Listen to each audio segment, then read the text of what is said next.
Thought I'd do a short video, quick overview in the high school woodshop today. So we have computers, we draw in CAD, usually Fusion 360, 3D printer. And then we also draw in VCarve for our CNC router.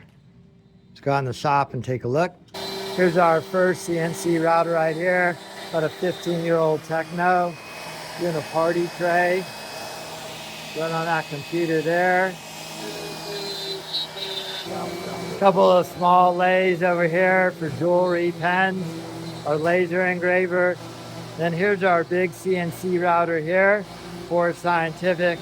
Run off this computer, building a fixture. A lot of tables that we surface on here. And then this side of the shop's kind of a traditional wood shop. 2 saw stops, 3 band saws, chop saw, lathes over there. Do a lot of cutting boards.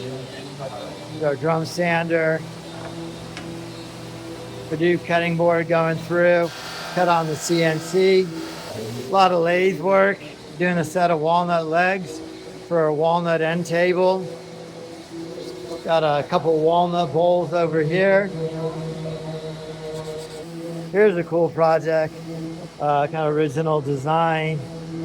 And then right here, got abalone inlay into that teak spear gun filled with resin. A lot of hardwood tables, legs coming out. It's kind of high school wood shop today. It's a beautiful spot. Appreciative all the people who helped build this shop.